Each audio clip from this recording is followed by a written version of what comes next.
What's going on, everybody? Welcome back to G Myers World. And right now, a lot of people are upset that Tom Brady was voted number one as number one in the top 100 players of the NFL. Pretty much a lot of people are comparing it to Aaron Rodgers and things like that. G Myers, what do you think about this? Do I really think that Tom Brady is the number one player in the NFL right now? It has a lot to do with his legacy itself. I don't really believe, pound for pound, is he the best quarterback right now? I don't really know if he's the best right now, okay? But what this man has been able to do, it's you can't discredit it, because a lot of the players that are looking at this, longevity as we get older is a very, very important thing, because usually what happens is you get a little bit worse as you get older. It's very, very hard to stay along the same lines as you get older. And Tom Brady has been able to do this for a very long time. And let's just, we got to understand something. People are debating this, but just remember this really quickly, right? He was one blown defensive call from making a major comeback against the Rams last year. And we don't know what would have happened if he would have continued in the playoffs. So let's just go right there and start. At this man's age, he's still doing that. Obviously, he's a great leader. He's still able to perform. Based on some of the throws that I've seen him make earlier in the preseason, his arm hasn't lost any strength. So is he the best player? If I was starting a team, let's just think about 100 players in the league. If I was starting a team, would I take Tom Brady right now at his age currently? Probably not to start a franchise. But if I wanted to win one season, you know what I'm saying? If I wanted a quarterback to win one season, he would be the guy. Because at the end of the day, he's shown that he's trustworthy in most cases. Everybody is not going to be 100%. Everybody's not Michael Jordan, in the finals. But remember, there were a lot of things that happened to Michael Jordan prior to becoming the GOAT. So once Tom Brady realized what he was, I don't think he's really lost in a disgusting fashion since then. And he's already shown that he's the reason behind, most of what happened in New England. Because we see what's going on. Bill Belichick don't know what's going on right now. He got a defensive coordinator as an offensive coordinator, a punter as a kicker. It's just, everything is just wild over there. So yes, Bill Belichick had a little legacy with Lawrence Taylor, back in the day, with New York Giants defensive coordinator stuff. But I'm just talking about the head coach and Tom Brady coming there. We know what it is. So the big thing that I've been getting asked about is, okay, who would you take? Would you take Tom Brady or would I take Aaron Rodgers? So what I'm going to do is I'm going to make it very, very simple, right? I'm going to go over here. We're going to compare Tom Brady's last two seasons really quickly. And we're going to see what's going on, with the whole entire situation and figure out exactly, what the situation is when we compare both of them together. Because ultimately what happens is everybody is trying to say, Tom Brady is not the best player.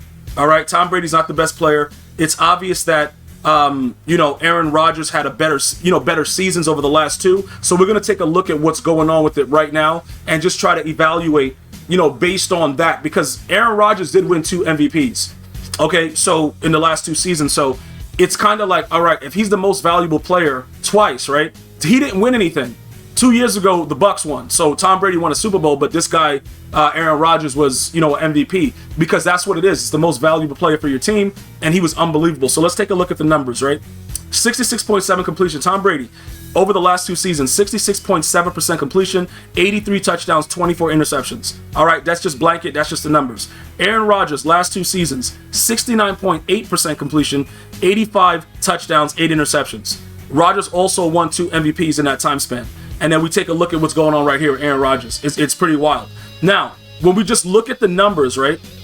If you're just looking at the numbers, or if you're not watching it on YouTube and you're listening to it on a podcast, it's a very, very wild picture of Aaron Rodgers. I'm probably going to use it as a thumbnail, so you'll know if you're listening to the podcast, G Might As Well Podcast, iTunes, Android, iHeartRadio, Spotify, all that stuff. Just think about, that weird picture of Aaron Rodgers if you're not looking at the thumbnail.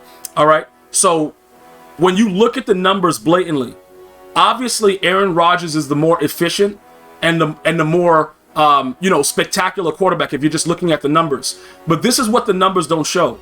The intangibles, the ability to make the right play, the ability to not panic when things get crazy, the ability to make sure that your team understands that regardless of what situation that you're in, you're going to be okay.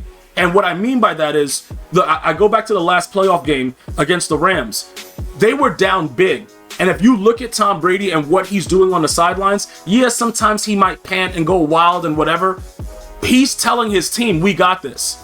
Now, let me explain to you guys, you know, as far as being a leader, because if any of you guys have ever been like a captain on your team, like I have, you know, high school, college, stuff like that, when you're a leader, right, everybody looks to you to see what you're doing. If you're pouting and acting like a baby, that's going to be a problem for a lot of the people there.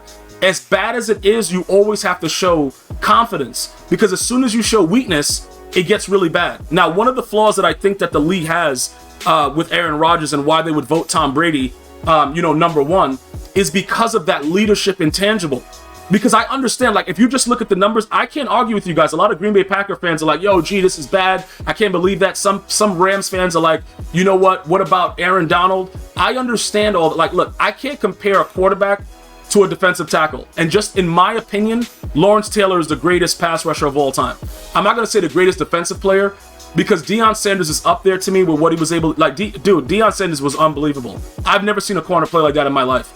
That's just, but like I said, old school guys may bring up other guys, but Deion Sanders was just like, I don't know what that is. I've never seen anything like that, right? So I got to just go ahead and say that when people bring up the, you know, the Aaron Donald is a real great player. Over the last couple of years, he's gotten the #1 player. I'm all for that, whatever. But right now, when we're talking quarterback, like, that's apples and apples. We're not doing apples and oranges, all right? So just comparing these two at their ages, I don't care if you're a Packers fan or not. If you had the chance to get Tom Brady for one season for the Packers while Devontae Adams was there, would you take that? And I believe that 95, well, I'm going to say higher, 99% of the Packer fans would take Tom Brady for one season over Aaron Rodgers, although he's very accurate and all that good stuff because of everything else that he brings. So I have no issue, you know, pretty much saying that. Like, you know, Tom Brady, overall, when you look at what he was able to accomplish, despite not going back to a Super Bowl, you know, in 2 years, you know, back to back, you can't knock him for what he's been able to accomplish. You just can't do it. And if you want to, like I said, anybody that is like a numbers freak, like you know, like you guys go crazy with numbers, you got me all day. Aaron Rodgers, if you put him out there, like he's painting a masterpiece. He's painting a Mona Lisa, bruh. Like it's like, oh my God, this guy's numbers. But what has he done with those numbers? That's the thing. You know, like when you win and you're doing big things, it makes everything that much better.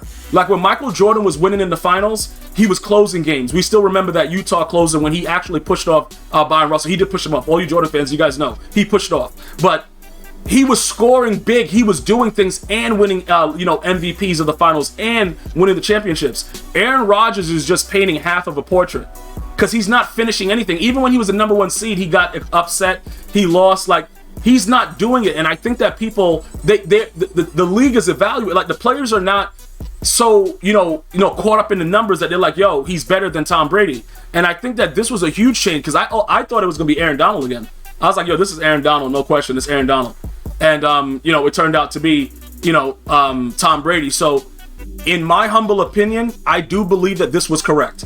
That's all I'm going to say about it. Other than that, we can debate it all day. Let me know what you're thinking about it. I'm going to see you guys and girls next time. You enjoy your day. One love, y'all.